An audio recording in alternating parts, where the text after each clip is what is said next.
Hello students, आज हम लोग देख रहे हैं क्लास 12 का एक टॉपिक जिसको हम लोग बोलते हैं सिंपल माइक्रोस्कोप। फिर अगले वीडियो में हम लोग देखेंगे इसका कंपाउंड माइक्रोस्कोप, अगले वीडियो में देखेंगे इसका टेलीस्कोप के बारे में। ठीक है, तो पहले आज हम लोग देखेंगे सिंपल माइक्रोस्कोप के बारे में। तो सिंपल माइक्रोस्कोप एक बेसिक थिंग है, यदि इसके बारे में सीख गए तो तभी हम लोग कंपाउंड माइक्रोस्कोप और टेलीस्कोप के बारे में जान सकते हैं। ठीक है, तो हम लोग पहले देखते हैं यहाँ पे सिंपल माइक्रोस्कोप के बारे में, लेकिन हम यहाँ पे पहले तो हेडिंग देते हैं यहाँ पे सिंपल माइक्रोस्कोप, है ना। तो सिंपल माइक्रोस्कोप को हम लोग एक और नाम से जानते हैं, उसको बोलते हैं मैग्नीफाइंग ग्लास। ठीक है, इसका हम लोग एक और नाम क्या देते हैं, मैग्नीफाइंग ग्लास। ठीक है, जो कि आप लोग देखे होंगे आपके इंस्ट्रूमेंट बॉक्स वगैरह में रहता है, मैग्नीफाइंग ग्लास। ठीक है, इसका यूज किया जाता है डिटेक्टिव लेंस के रूप में, इसको यूज करते हैं, और ऐसे इसका यूज किया जाता है फेक करेंसी वगैरह को देखने के लिए। ठीक है, तो सबसे पहले सिंपल माइक्रोस्कोप के बारे में हम एक सिंपल चीज़ है, जैसे आप लोग पढ़े होंगे कि कॉन्वेक्स लेंस में इमेज फॉर्मेशन कैसे होता है। तो कॉन्वेक्स लेंस जो है उसमें 6 इमेज फॉर्मेशन हम लोग को पढ़ना है। तो 6 इमेज फॉर्मेशन में हम लोग को पढ़ना है किसके बारे में, तो 5 जो होता है उसमें हमारे पास बनता है रियल और इन्वर्टेड इमेज, और एक केस ऐसा होता है जिसमें हमारे पास बनता है वर्चुअल इमेज। ठीक है, एक केस में क्या बनता है हमारे पास, वर्चुअल इमेज। तो वही वर्चुअल इमेज के बारे में बात करेंगे कि सपोज डेट ये रहा ऑप्टिकल सेंटर, इधर रहा F1, इधर रहा F और 2F हो गई है।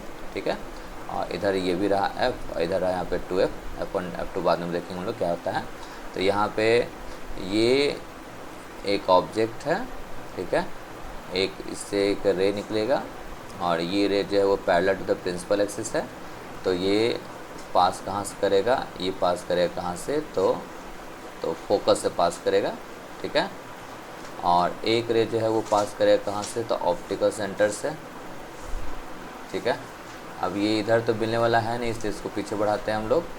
ठीक है, तो पीछे बढ़ाए हम लोग, और ये यहाँ पे कहीं जा कर के यहाँ पे एक वर्चुअल इमेज उसी साइड बना देता है। ठीक है, ये एक वर्चुअल इमेज है, तो वर्चुअल इमेज हम लोग बना रहे हैं।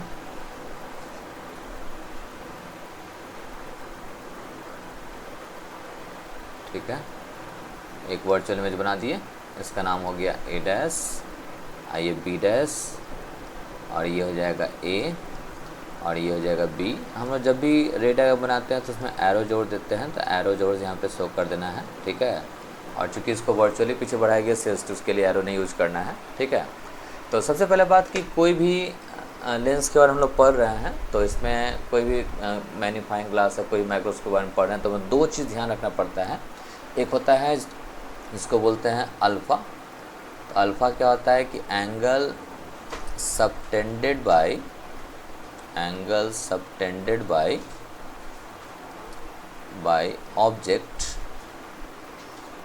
object at the eye of observer,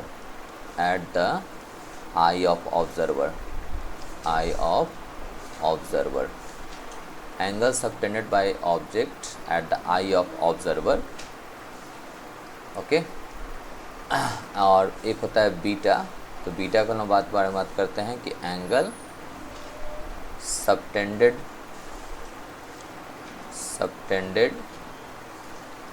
by image at the eye of observer।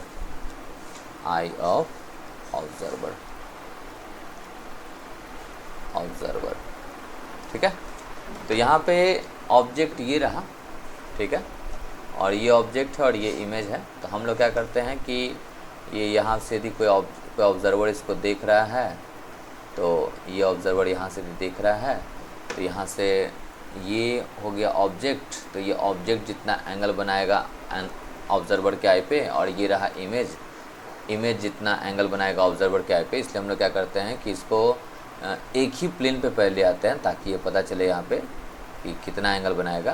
तो सपोज दैट ये रहा इसका सेम प्लेन, तो ये रहा यहाँ पे, नाम दे देते हैं इसका ए बी है नाम, इसका नाम देते हैं सपोज दैट कुछ पी नाम दे सकते हैं, तो पी नाम दे दिए।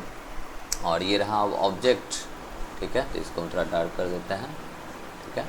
और ई जो है कुछ इमेज बनाएगा ऑब्जर्वर के आई पे, ठीक है। तो ये कितना एंगल बनाएगा ऑब्जर्वर के आई पे, तो इसके लिए हम क्या किए, दोनों ऑब्जेक्ट और इमेज दोनों को हम लोग सेम प्लेन पे ले आए हैं, और सेम प्लेन पे लाने के बाद हम लोग क्या करते हैं, उसके बाद फिर एंगल देख रहे हैं। ये चूँकि ऑब्जेक्ट है, ए बी ऑब्जेक्ट है, तो यहाँ पे पी बी डैश ऑब्जेक्ट हो जाएगा। तो ऑब्जेक्ट यहाँ पे ऑब्जर्वर के आई पे एंगल बनाएगा अल्फ़ा, और ये जो ए डैश बी डैश है वो ऑब्जर्वर के आई पे एंगल बना रहा है यहाँ पे बीटा। तो ये एंगल हम लोग दे रहे हैं, बीटा देते हैं, ठीक है।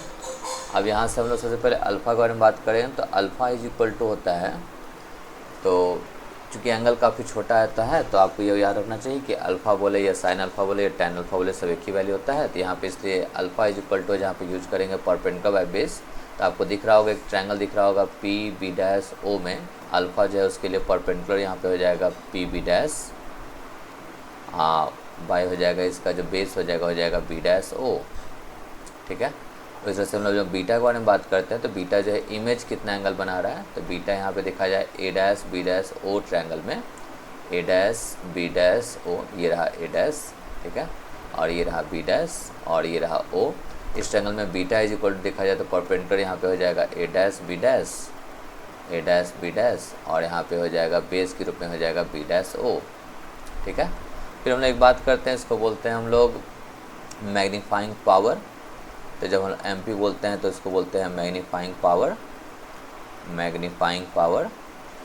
जब हम लोग बोलते हैं मैग्नीफाइंग पावर, तो मैग्नीफाइंग पावर क्या होता है, रेशियो होता है किसका, तो बीटा बाय अल्फ़ा का रेशियो होता है, ठीक है, बीटा बाय अल्फ़ा का रेशियो होता है। तो हम से जितना भी हम लोग माइक्रोस्कोप देखेंगे उसमें सब में जो है हम लोग क्या करना है, अल्फ़ा निकालना है, बीटा निकालना है और मैग्नीफाइंग पावर निकालना है, ठीक है। यही मैग्नीफाइंग पावर से पता चलेगा कि ये कितना अमाउंट में कोई ऑब्जेक्ट को बड़ा दिखा सकता है, ठीक है। तो यहाँ से फ़िलहाल हम लोग क्या करते हैं, यदि हम लोग एमपी के बारे में बात करेंगे तो ये मैग्नीफाइंग पावर हो जाएगा बीटा बाय अल्फ़ा। तो बीटा की जगह पे हम लोग पुट कर देंगे यहाँ पे A dash B dash, okay, by B dash O, और डिवाइड बाय हो जाएगा पी बी डैश, बाय हो जाएगा यहाँ पे क्या, बी डैश ओ, ओके। इसको थोड़ा फर्दर सॉल्व कर लेते हैं तो आ जाएगा ए डैश बी डैश, अब बाय यहाँ पे हो जाएगा B dash O, okay, it is converted into multiply, ये भी हो जाएगा बी डैश ओ, और यहाँ पे क्या हो जाएगा, पी बी डैश हो जाएगा। तो यहाँ पी बी डैश में देखा जाए तो यहाँ पे बी डैश ओ तो कैंसिल आउट हो जाएगा, तो हमारे पास यहाँ बचेगा ए डैश बी डैश, अब बाय पी बी डैश। तो पी बी डैश यहाँ पे जो है वो ए बी के बराबर हो जाएगा, क्योंकि यहाँ पे दोनों को यहाँ पे बस इसको डिस्प्लेस किया गया था। तो यहाँ पे ए डैश बी डैश देखा जाए तो ये कहलाएगा हाइट ऑफ इमेज कहलाता है, और ये कहलाता है हाइट ऑफ ऑब्जेक्ट कहलाता है, जो कि हमको पता है कि इसको हम लोग क्या बोलते हैं, मैग्नीफिकेशन ही बोलते हैं। इसलिए यहाँ पे देखा जाए एक तरह से तो हमारे पास आगे यहाँ पे देखा जाए तो यहाँ पे magnification M P is equal to हो जाएगा यहाँ पे H I by H O हो जाता है, ठीक है। तो M P is equal to हमारे पास यहाँ पे आ गया, लिख देते हैं H I by H O, यानी कि हो गया यहाँ पे मैग्नीफिकेशन के बराबर आ गया, ठीक है। तो ये एक फॉर्मूला हो गया। अब इसमें क्या होता है ना, ये फॉर्मूला भले बन गया यहाँ पे, लेकिन अब इसमें हम लोग क्या करना है, इसमें फर्दर हम लोग को ये देखना है कि आखिर आगे इसमें दो केस होता है। जैसे एक केस होता है कि जो इमेज होता है वो एक शार्प बनना चाहिए और एक बिल्कुल डिस्टिंक्ट होना चाहिए और सबसे बड़ा बनना चाहिए, जिसमें आई पे थोड़ा स्ट्रेन पड़ता है, और ये तब होता है जब इमेज जो होता है वो ठीक उस पर्सन के, उस ऑब्जर्वर के list distance of distinct vision पे बनता है तब, ठीक है। और एक होता है relaxed I, relaxed I means normal vision, और ये तब होता है जब इमेज जो होता है वो बनता है कहाँ पे, इन्फिनिटी पे तब, ठीक है। तो हम लोग इसमें फर्दर दो केस देख लेते हैं। तो पहला जो केस है वो केस यहाँ पे ऐसे हम लोग बात करेंगे। तो फर्स्ट केस में यहाँ पे केस 1 के बारे में बात करेंगे, केस 1 के बारे में कि when image is formed at least distance of distinct vision, least distance of distinct vision,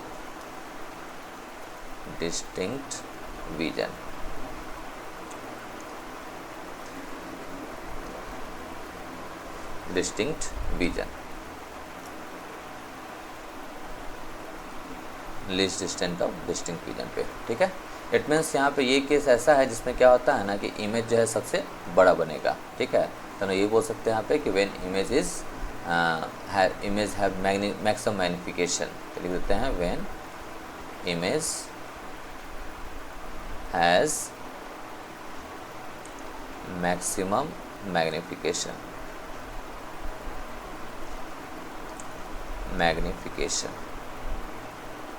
जब इमेज के पास क्या होगा, मैक्सिमम मैग्निफिकेशन होगा तब, ठीक है। तो हम लोग आगे इसमें देखेंगे। तो देखिए इसमें सबसे पहला बात कि हम यहाँ पे एक बार फिर से देख लेते हैं इसमें क्या क्या दिया हुआ है कि यहाँ पे अल्फ़ा हम लोग को पहले निकालना रहता है। अल्फ़ा जो होता है वो angle subtended by object at the I of observer हो जाता है। दूसरा हम बात करते हैं beta, angle subtended bye image at the I of observer हो जाता है।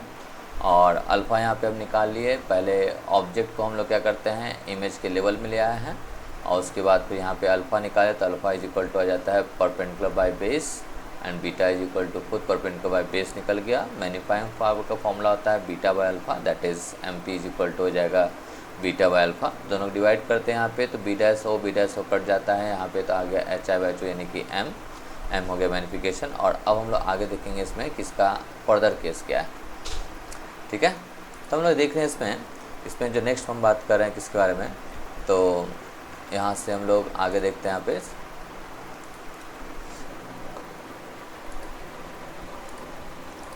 तो यहाँ से हम लोग देख रहे हैं यहाँ पे कि m का जो वैल्यू आया है वो आ गया यहाँ पे H I by H O, ठीक है।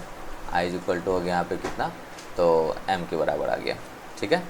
और आपको पता है कि यहाँ पे जो एम पी, यहाँ पे ये एम पी आया सॉरी, तो m जो होता है वो क्या होता है, वो फॉर्मूला होता है v बाई यू होता है, ठीक है। और हम बात कर रहे हैं केस 1 में, तो केस 1 के लिए हम बात कर रहे थे यहाँ पे कि केस 1 में क्या होगा कि जो m होगा वो भी यहाँ पे बन रहा है least distance of distinct vision, दोनों सेमी साइड बन रहा है, इसलिए यहाँ पे लगाएंगे यहाँ पे माइनस टी और यहाँ पे u जो है यहाँ पे माइनस यू कहलाएगा, तो यहाँ पे फॉर्मूला हो जाएगा d बाई यू, यानी कि हम बोल सकते हैं यहाँ पे कि यहाँ पे जो एम पी होगा वो m के बराबर होगा और m यहाँ पे क्या है तो d बाई यू के बराबर हो गया। अब इसी को हम लोग क्या करते हैं लेंस फॉर्मूला में पुट करते हैं, तो 1 by v minus 1 by u is equal to हो जाता है 1 बाई एफ हो जाता है। तो यहाँ पे 1 बाई भी के जगह पे पुट कर देंगे हम लोग कितना, तो माइनस डी पुट कर देंगे, 1 बाई यू के जगह पे हो जाएगा यहाँ पे माइनस यू हो जाएगा, यहाँ पे सॉरी माइनस यू ही नहीं लिखना था,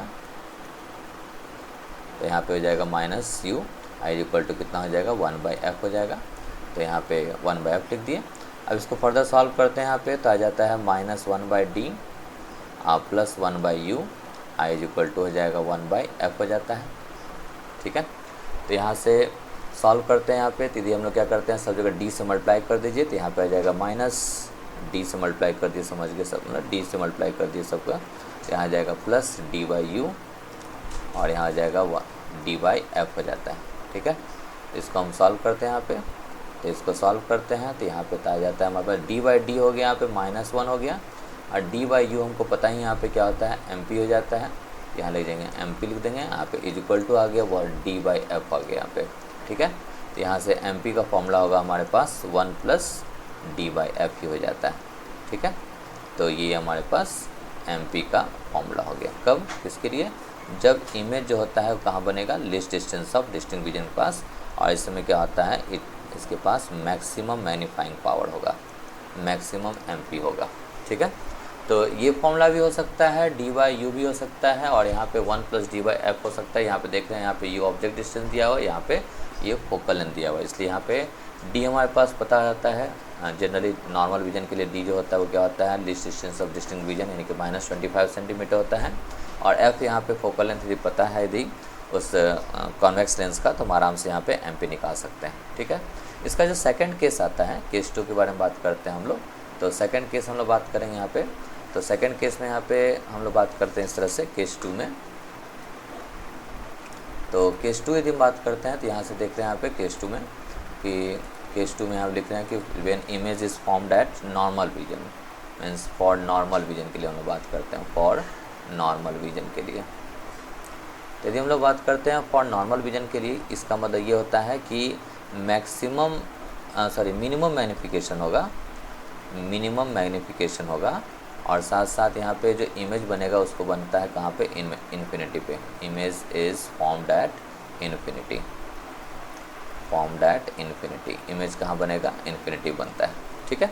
तो इमेज बनेगा इन्फिनिटी पे, तो हम लोग क्या करते हैं, यहाँ पे हम लोग लगाते हैं 1/v minus 1/u is equal to कितना हो जाता है, 1/f हो जाता है। क्योंकि यहाँ पे इमेज बन रहा है इन्फिनिटी पे, इस कारण से यहाँ पे क्या होता है, v जो है वो कितना हो जाएगा, यहाँ पे इन्फिनिटी हो जाएगा, माइनस 1/ कितना हो जाएगा, माइनस यू ही रहेगा, इज इक्वल टू 1/ कितना हो जाता है, f हो जाता है। यहाँ पे आ जाएगा 1/u इज इक्वल टू कितना हो जाएगा, यहाँ पे 1/f आ गया। यदि हम दोनों साइड d से मल्टीप्लाई कर देते हैं तो यहाँ जाता है d/u इज इक्वल टू कितना हो जाता है, d/f हो जाता है, ठीक है। तो हमारे पास मैग्नीफाइंग पावर ऑलरेडी पता था हमको कि mp इज इक्वल टू कितना होता है, तो mp इज इक्वल टू होता है d/u होता है। और यहाँ पे d/u किसके बराबर है, तो d/f के बराबर है, जैसे यहाँ पे mp इज इक्वल टू हो जाएगा d/f के बराबर। ये हो गया मिनिमम मैग्नीफिकेशन के लिए, ठीक है। तो इस तरह से हम लोगों ने देखा यहाँ पे कि क्या कहते हैं, ये मान लीजिए लेंस है, ये यदि मैग्नीफाइंग ग्लास है, तो मैग्नीफाइंग ग्लास पर हम लोग क्या करते हैं, मैग्नीफाइंग पावर निकाल लिए हैं। केस 1 में देखा कि when image is formed at least distance of distinct vision, और इस केस में क्या होता है, मैग्नीफिकेशन मैक्सिमम होता है। तो इस तरह से यहाँ पे हमने जो देखा यहाँ पे कि इसका केस 1 में लिए, तो यहाँ पे mp इज इक्वल टू आ जाएगा d/u, और इसका वैल्यू हमने क्या कि यहाँ पे कि लेंस फॉर्मूला में डाला और पुट करके यहाँ से निकाला mp is equal to 1 + d/f।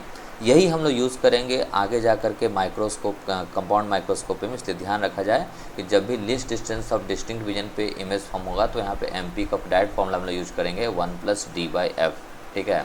और जब भी यहाँ पे क्या होता है कि जब इमेज जब फॉर्म होगा नॉर्मल विजन के लिए, तो उसके लिए mp का डायरेक्ट फॉर्मूला हम लोग यूज़ करेंगे, d/f यूज करेंगे, ठीक है। तो आज के लिए इतना ही, हम लोग फिर देखेंगे कंपाउंड माइक्रोस्कोप। मिलते हैं तब तक। यदि आपको समझ में आ गया होगा तो प्लीज़ चैनल को लाइक और सब्सक्राइब कर दें। Thank you.